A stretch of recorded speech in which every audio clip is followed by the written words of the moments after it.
Good afternoon and welcome again. This is News Central TV. My name is Mazino Appeal. Earlier this afternoon, we brought you information about the arrest of human rights activist Dele Farotimi. He has been arrested by the Nigerian police based on a case regarding defamation.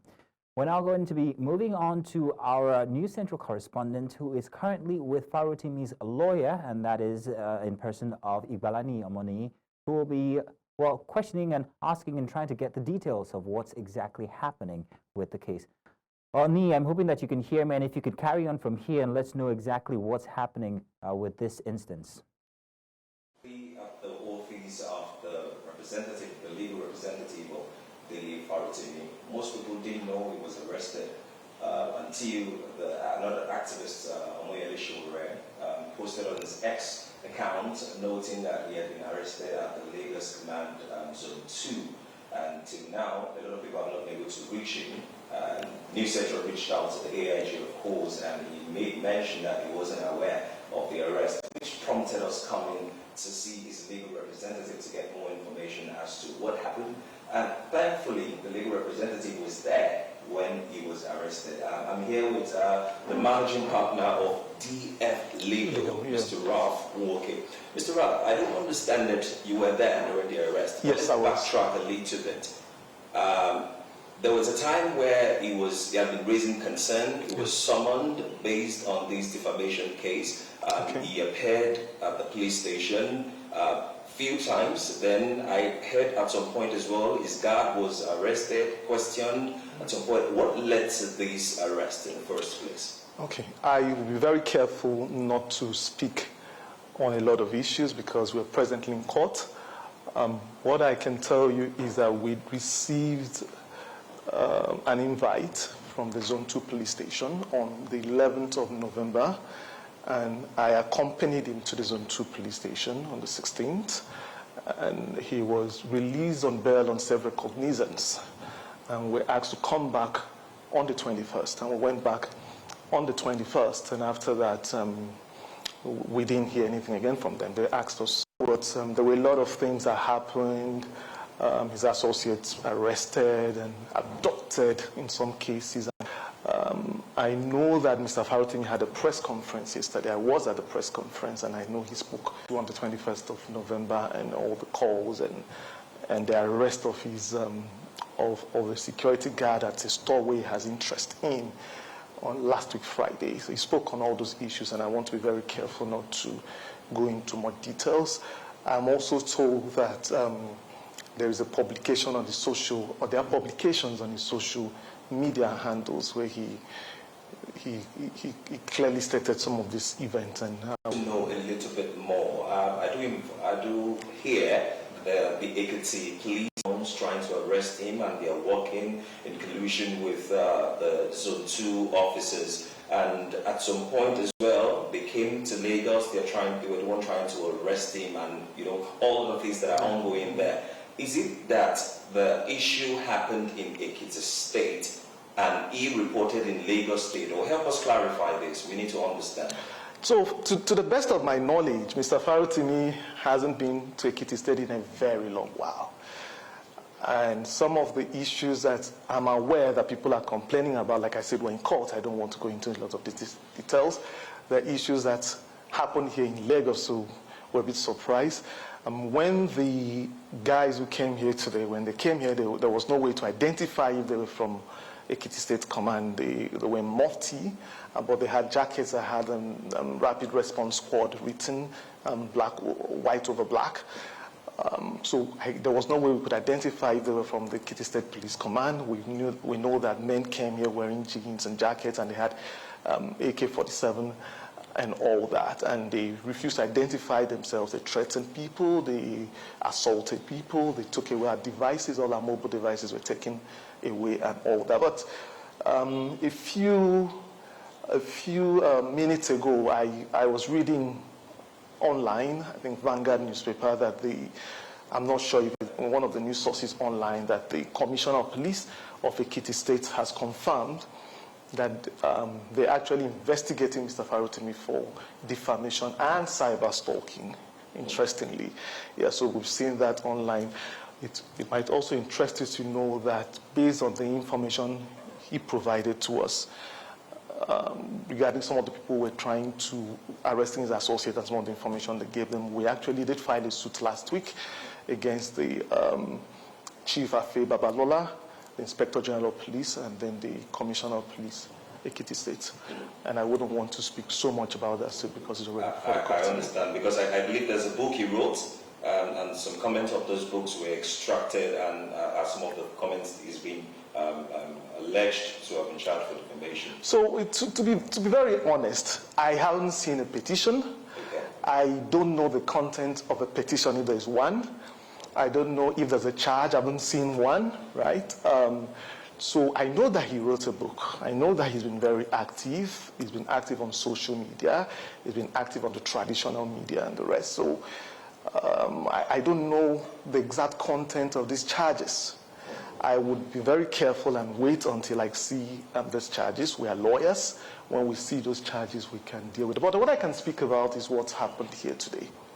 I can speak clearly because I witnessed what happened here today, and it's a very sad day to be a Nigerian. Were there comments these police officers made that was a little bit off that spiked your interest or made you think, oh, are these people from Lagos? Is this the usual Lagos police officers we would normally see, or these people are not from here? Okay, so I was sitting in my office. Mr. Farotimi used to work here. He retired about 5 years ago. But he comes here once in a while. So I was sitting in my office when he came in, and he walked into what used to be his office. And while he was there, I was walking, and then I heard this commotion. I heard the commotion, and I opened my door, and I saw some men in jeans, and they had a vest, RRX, Rapid Response Squad, and they had guns. And one of them walked towards me and said, "Give me your phone." And I said, "Why do you want my phone?" And he said, "I'm going to shoot you. Give me my phone." And he took my phone from me. And then I followed him, trying to inquire. Yes, he threatened to shoot me. Okay. So I walked towards him, inquiring, "Who are you? What?" And he said, then he raised his gun and said he was going to shoot me if I come near him. So I stood where I was, and then I saw them walk with Mr. Farotimi down through the lounge where we were standing, and then they went downstairs. And it happened very quickly, and in a few minutes they were out of here. And whilst that was happening, I could hear my cleaner crying downstairs. So I went downstairs. I tried to find out what was happening, and she then told me that they assaulted her. She was beaten, and then they took the devices of everyone. As the guys were coming in, they were taking phones from the table, anything valuable they found on the table, mobile devices, they took them. And then they also threatened to shoot one of my associates, Gilbert. In fact, at the point they asked him to follow them outside, and they threatened they were going to shoot him. And in fact, one of them, even from what I hear, was telling the other they should shoot him. That was what Gilbert told me, and then, but they didn't. Thankfully, nobody was shot, and they walked away. So that's the much that I know. I can speak to what happened here today because I witnessed it. That must have been traumatizing. But let's digress a little to understand. I remember when Shure mentioned these on the group, on the X platform, he noted that the police should not be used as a tool, as a personal vendetta. While somehow the school of thought that, oh, this is some sort of personal vendetta, there's also another school of thought that is thinking, is there a pattern here? A few months ago, there was the FIJ journalist, Dale Farotimi. We have recently Fisayo, investigative journalist, and now, knowing Mr. Dele Farotimi, who is a very vocal government critic, is this looking like a pattern? So I am a lawyer. Okay. Incidentally, I'm not a social commentator. I'm a lawyer, and I would be very careful to stay within my lane as a lawyer, right? Is there a pattern? I'll leave you to decide.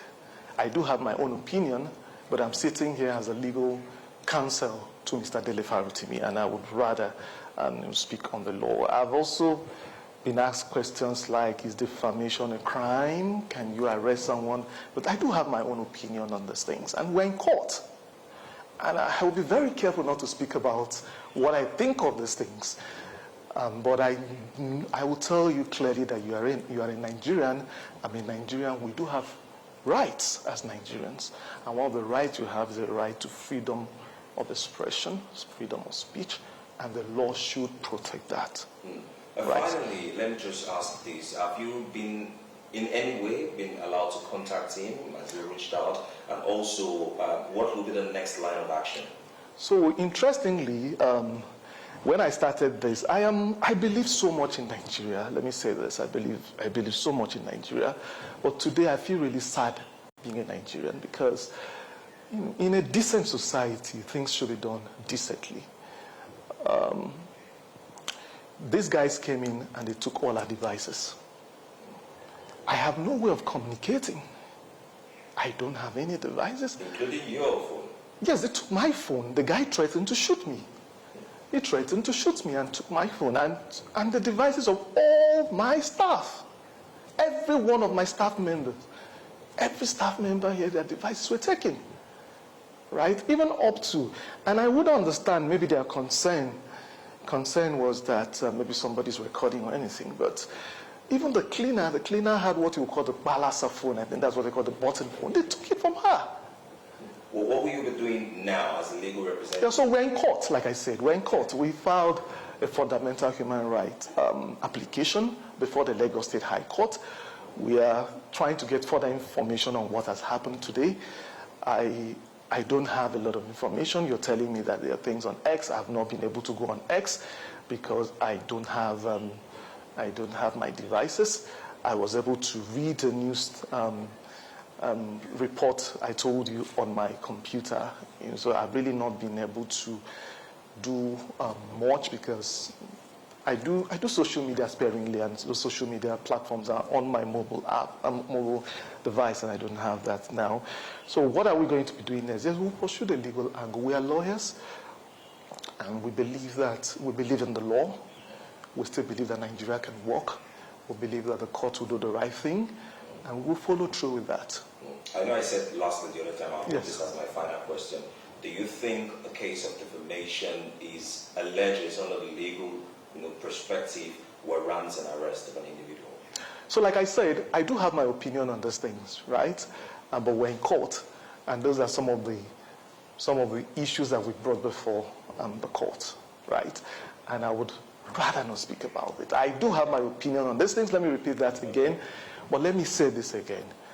We are Nigerians. We do have a right to freedom of speech. We do have the right to freedom of expression. And I believe that the law should protect that. Beyond that, I wouldn't say more. All right. Thank you very much. We'll wait for the court to decide. All right. We've heard from the managing partner here of legal, Mr. Nwoke. Currently, he does not even know the whereabouts of his clients. He does not have his own devices. All the staffs in his firm currently, most of them do not have their devices as well. So they don't know how to contact, but they've taken the legal process of filing A fundamental human rights application. The Lagos High Court. Hopefully, they get this thing speed up as soon as possible so they can know the whereabouts of Mr. Dele Farotimi. Over to you, Mr. I want to say thank you very much, Nee, for bringing us that information, and also thank you to Mr. Nwoke for also giving us the time to be able to find out exactly what had happened earlier in this instance. So do stay tuned here on News Central TV, because we'll be following the situation and bringing you up to date instance of everything that's happening regarding the arrest of activist Dele Farotimi. Only if you keep it here on News Central. My name is Mazino Appeal, and I'll be back.